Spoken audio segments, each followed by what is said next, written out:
Ladies and gentlemen, hit subscribe to this channel right now. President Trump Republicans are going to take the executive branch, the Senate, and increase their lead in the House. It's pretty obvious when Trump is up nationally. Hit subscribe right now. I'll be doing numerous live streams Tuesday, Wednesday, Thursday. A lot of the titles, and we'll get to the analysis in a second. To my super chat, thank you. Your super chat support is greatly appreciated. A lot of the headlines and titles on my live stream will be algorithmically friendly and will be these benign, informative titles like latest update on the numbers, latest update on the presidential contest, latest news on Trump v. Harris. So when you watch that, you know you're going to get the latest up-to-date news. Basically, Trump is going to win. It's just a matter of when. Paul Bartlett, thank you, as always. Hit subscribe, everybody. Hello. I'll just say TBJ. Hello. Noel, Maria, Lucky, Tammy, Melody. Aloha. Hello, everybody. Trump is up nationally. The writing is on the wall. As the great Chick Hearn used to say, the jello's jiggling, the butter's getting hard. I forgot exactly what the phrase was. The refrigerator door is closing or opening. I forgot exactly. He was the best. Lakers announcer, longtime, legendary Hall of Fame Lakers announcer. Let's get started, everybody. Montana Republican Senate candidate Tim Sheehy joins me now. What's the issue that's going to get you to beat Tester? Is it inflation, the border, energy, green policy? What is... By the way, if you're in Montana or any red state, I have no clue why anyone in a red state would vote blue. Go to a blue state. If you like the policies of the Democratic Party, go to Los Angeles, go to New York, and live there. But if you want to live in a place that's affordable, without a high crime rate and homelessness and all of that, and you live in a red state, why are you going to vote for? This man should win easily. I think he will win, but he should win easily in Montana.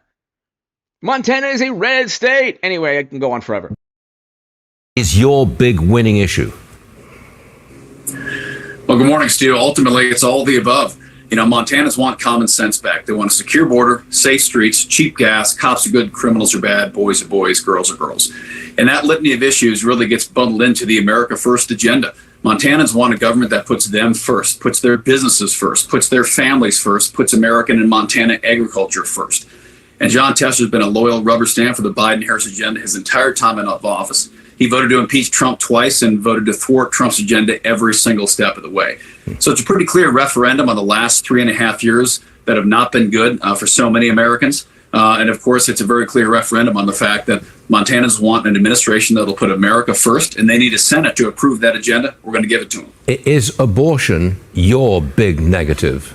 And common sense positions. And I think in this election cycle, most of the voters have already digested their position on the issue. I don't think it's going to have a structural impact in our election. We have a ballot initiative, of course, that's on there that'll, of course, drive turnout. But at the end of the day, I think those people are going to turn out and vote anyways. I think, again, these issues really that are going to be the deciding factor are, do Montanans want America First policies back again under a Donald Trump presidency? And if they do, they need a Senate to give that to them, and that Senate runs right through Montana.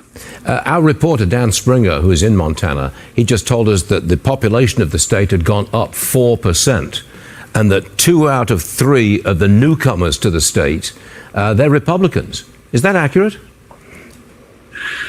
Well, listen, there's no way to know for sure, but it sure seems like it is. And many of these people, our great governor, Greg Gianforte, has labeled them political refugees, i.e. these are people who have left blue states, deep blue states. They've experienced those policies. They don't want to see them again, and they're not going to vote for them again. So they've come here from California, Oregon, Washington, New York, and said, you know what? Enough of this craziness, enough of the crime in the streets, enough of the ridiculous taxes that are stifling innovation and growth. They want to move to a state that embraces freedom, and that's pro-business and pro-America. So they've come here, and they haven't brought their politics of their old state with them. In fact, the opposite. They're saying we do not want Montana to turn into California. We do not want Montana to have riots in the streets and unbridled crime in the streets. We want Montana to embody the Montana First, America First agenda. So I believe that is accurate too. I think they're going to turn out in droves to support us, and they're going to put us over the finish line on Tuesday. Tim Sheehy, Montana is still the only state that I've not been to in America in all my time here. I've got to get out there. I love that big sky country.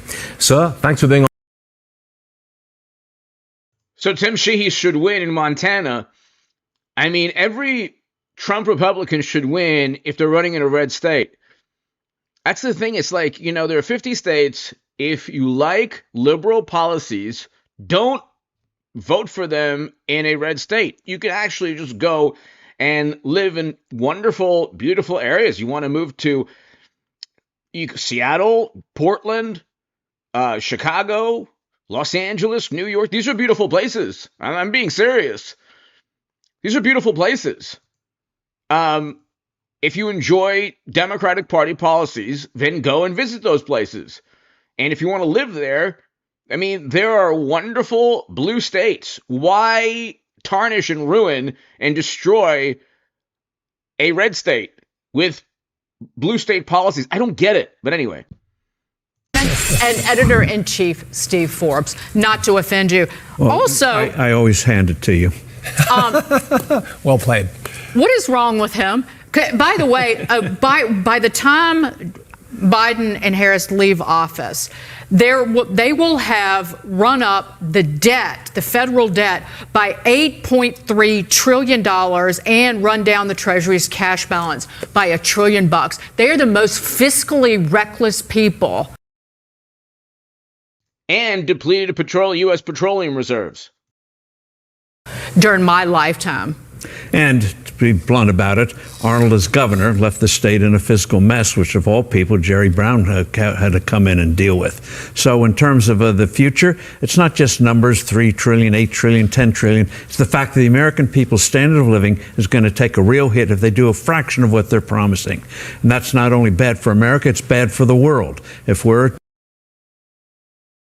I love Arnold Schwarzenegger. He's an inspiration to me and millions upon millions of people.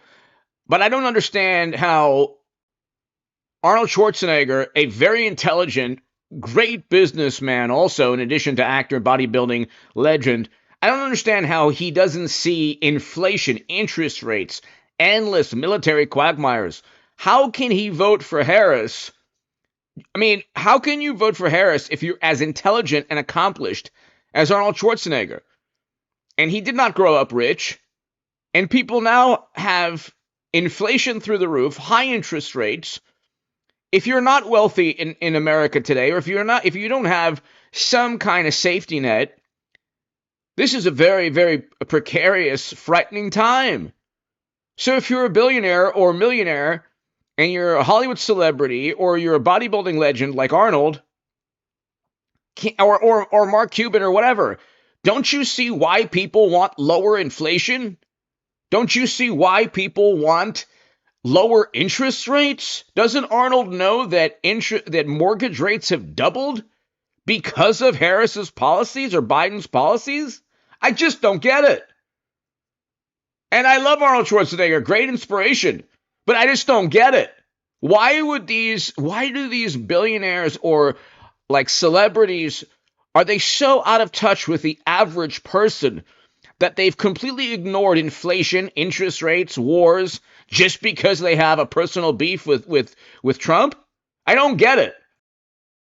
Trouble, the world's in trouble. And by raising taxes, piling on regulations, which crushes small businesses, we're going to see a more powerful government. You look at the third quarter GDP, inordinately dependent on government spending. And people are reducing their savings rate from 7, now it's down to 4.7%. So they're going running on gas fumes. I know they don't like gas, but that's what they're running on now. And so they continue that. We're going into a hard recession. Forget the numbers. Hard recession for tens of millions of Americans. You know, Steve, back in 2004, Arnold was singing a different tune about the Republican Party.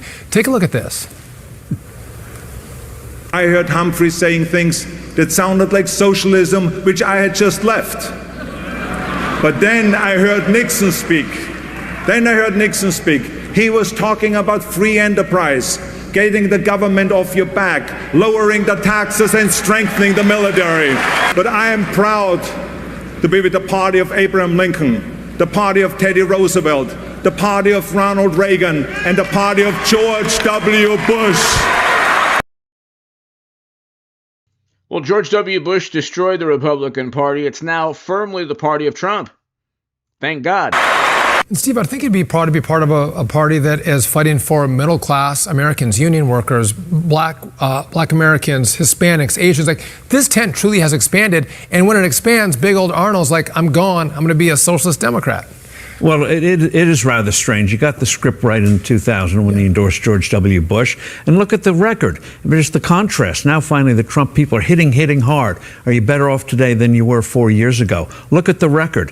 Whether it's taken out, ran out from that crazy atomic deal, getting out of that crazy Paris Accord, only Trump would have done those things. Huge tax cut. We need more tax cuts, not less. The only way we're going to grow out of our problems is growing the economy. And that means getting off of people's backs, both by taxes and reducing tax rates and regulations. And he's laid it out. And Harris has gone in the opposite direction. Yeah. The reason why she does word salads, and I hope the salad word is rescued after this campaign. Salads are good for you, but not with words. But the fact of the matter is, she has a very real socialist agenda. Rule by regulation, rule by tax. We must be unburdened by what has been, so in the future we'll be less burdened. So you're all dependent on the government. It's all about control, not prosperity for the American people, and opportunity for the American people. I don't mean to very basic. I'm not going to put you on the spot, but you see how puffed up and proud Arnold was endorsing George Bush.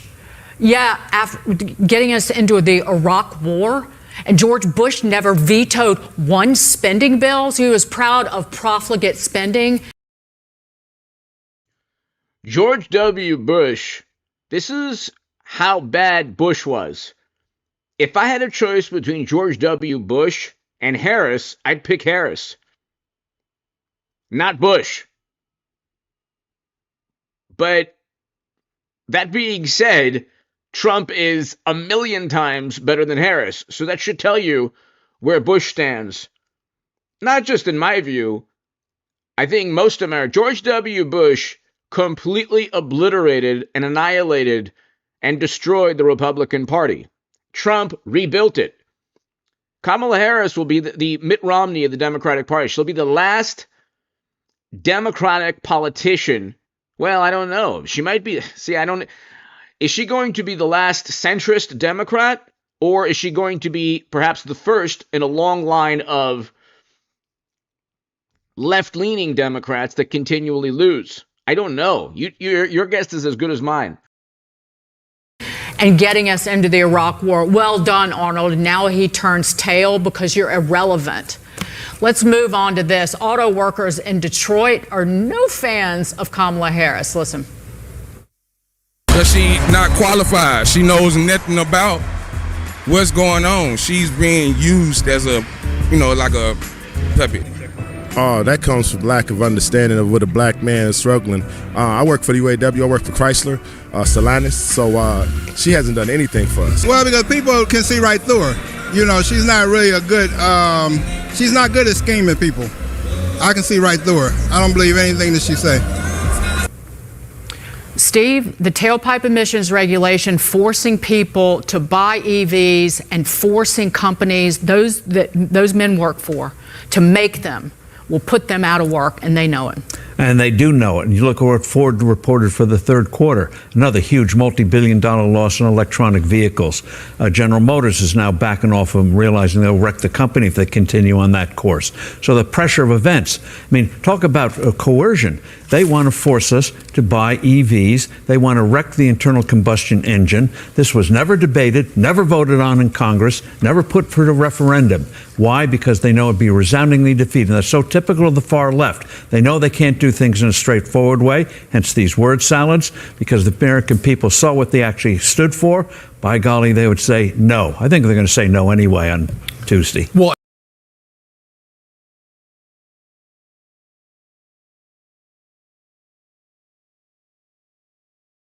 what's your message to Michigan voters in terms of the economy? We have auto workers who are being laid off and those who fear that they might be laid off. The average person can't afford groceries or their rent. And recent polls in Michigan show that Michigan voters believe that Donald Trump would do a better job with handling the economy and bringing jobs back. What do you say to that? Well, let's start with this. I come from the middle. Answer the question! For the love of God! Middle class. I think what some voters are struggling with, and we've heard this across the state, is when you discuss your plans, they come back and ask, well, why haven't you done it already? Well, I'm not president. Your vice Huh? president. Yeah, exactly. But I'm going to tell you what I'm doing as president when I have the ability then to do what I know based on my experience. The question was, you were part of Biden's administration. Why didn't it happen already? Are you trying to say that Biden was so terrible that you'd have to take over to do good things? This is why Harris and Biden never really, they don't want them speaking. They don't want them speaking. This is a new approach. It is about building on the good work that has happened. What good work has happened? Really? I mean, inflation compounded is above 20%. What is Kamala Harris talking about? She's not answering questions on the economy, inflation, in sit-down interviews with local TV reporters in swing states, Michigan and Wisconsin. Not able to answer basic questions. Just word salads again. Let's bring in former economic advisor to President Trump, Steve Moore. He's author of the new book, The Trump Economic Miracle. Steve, what do you make of what you just heard? I mean, the U.S. economy just got that report. It grew at 2.8%. in the third quarter. That's a slight slowdown from the 3% read in the second quarter. How come Kamala Harris can't answer basic questions? Well, I think she's got a tough job, frankly, because the Biden economy has been mostly a disaster, and she has to defend that. And I feel sorry for her for having to defend these policies. No, she voted for many of these policies. She was the tie-breaking vote, and she also can't find anything she would do differently. But I think she's sort of backhandedly acknowledging that the policies that Joe Biden has put in place have hurt middle-class families. That's why prices are 20% more expensive today. That's why people can't afford a mortgage. That's why you're seeing home ownership rates go down, et cetera, et cetera. So she's been dealt a bad hand. But if you're asking me to interpret what she's saying on the economy and what her plan is, I still don't understand. She's not saying anything. It's like the Will Ferrell line. Nobody knows what it means, but it's powerful. But it's profound. They don't say anything. It's a machine. She doesn't have to even say anything or go anywhere or campaign. It's a machine. You're voting for the Democratic Party machine. You're voting for MSNBC, CNN, The Washington Post, The New York Times, The Atlantic, Hollywood, Jimmy Kimmel, Stephen Colbert, Arnold Schwarzenegger. Everybody's part, like Mark Cuban. It's a machine. Okay, I don't think any of these people, from Schwarzenegger to Cuban to anybody, are voting for Harris because of who she is or what she's accomplished. They're voting against Trump. They don't like him personally, or they don't like his personality, but they ignore the economic success that we had under Trump. They ignore the foreign policy that was a success. This has been a patent categorical failure in terms of the economy. If you're a rich Hollywood celebrity, you don't know. You don't care. if you're a celebrity in Hollywood, you're making hundreds of thousands, millions of dollars or whatever, or if you have hundreds of thousands of dollars in the bank, you don't care if you spend $200-300 at the grocery store. It's like not a problem for you. You don't care. You just don't like Trump's personality. So you're not going to vote for him. He's bad. He echoes despots. He's this, he's that. But in reality, most people, most Americans judge success by economic success, by foreign policy success, by no wars, no endless quagmires. The world was a safer place, even though it was still not safe, but it was safer under Trump. That's a fact. We didn't have the invasions under Trump. We didn't have inflation. We didn't have high interest rates. Mortgage rates are have doubled under Biden and Harris. And then you have people, I can't afford a home. Well, then why do you vote Democrat? Mortgage rates have doubled. They were like 3% under Trump in 2018, 2019. Now they're close to over 6%. I mean, it's like speaking in hieroglyphics, and you need like captions on it all the time. So, you're right. She was a type. Can I just say one thing about the list? Yeah, go ahead. Hieroglyphics. There is no ambiguity about what Donald Trump is going to do, right? Right. There's no ambiguity agree there. With them or you ain't. Right. You may not, but we know what he's going to do. Right. But there's this too. You made a point. She was a tie-breaking vote in the Senate on the American Rescue Plan, the Inflation Reduction Act, the San Francisco Fed Bank, Chicago Fed Bank researchers both said that helped drive inflation higher. And show the inflation rates in swing states way up about 20% or more. The numbers are stunning in all 7 swing states. This news out of Bloomberg, Steve, Climate Act. If you're voting Democrat, you must be wealthy. You must not care about inflation. If the only reason to vote for Trump is to lower inflation, that's a good enough reason. Okay? It's a good enough reason. I don't care what you think of his personality. I don't care. It doesn't matter. It doesn't matter. Every time it drives me up the wall. It drives me crazy. It's a short ride. When I hear, he's a flawed person. I don't like his character. I don't like his personality. He's mean to people. He's great on economic issues. We had a great economy. We had low inflation, low interest rates, record highs in household median income, record low in poverty, record low in unemployment. What was there not to like about Trump? It was chaotic. Yeah, the media melted down. They were the most apoplectic, hysterical imbeciles you've ever seen in your life. That's why nobody trusts them.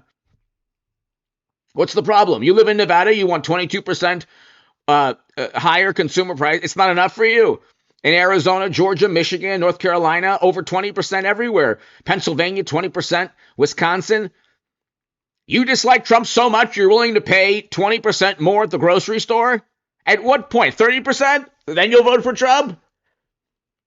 You know what? I don't like him. If I have to pay $600, I still won't vote for him.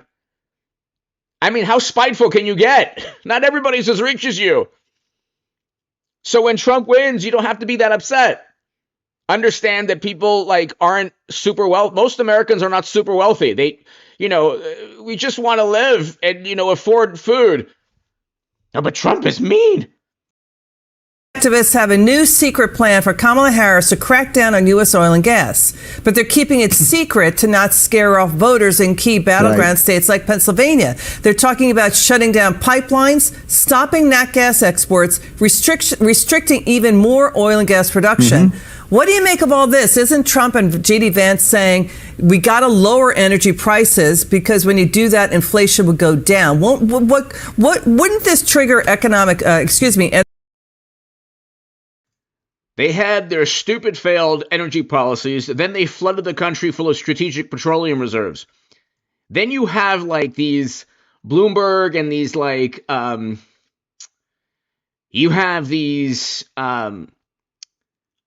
forums where young people are speaking to CEOs and this planet, we have to do something, and there should be, ambassadors within each country, major company. It's like, you just released millions of barrels of strategic petroleum reserves. Of course, that is not even addressed by the advocates and the activists. And it's like, if Trump did that, Lord knows what they would be doing. Destroying, like, museum, art pieces that have, relics, ancient relics, like modern day, or whatever, left leaning, you can fill in the organization. It's like Democrats are able to go ahead and do things that if the Republican did it, it would be the end of the world. Energy shortages, and put an economic strain if Kamala wins and does all that? Sure, it would, but it's no secret. You know this because Kamala Harris has signed off on the idea of net zero, so people understand what net zero is. It means no oil, no gas, no coal. We give up 80% of our energy. I mean, that's a dingbat economic idea. They're trying to run away from it, but this is the policy that she's endorsed. It's the reason, by the way, that gasoline prices today, even though they've come down a bit, they are still about 35 to 40% more expensive today for gas than when Trump was president. All right, Steve Moore, you laid it out there clearly. Thank you, Steve Moore. It's wonderful to see you again. It's good to see you.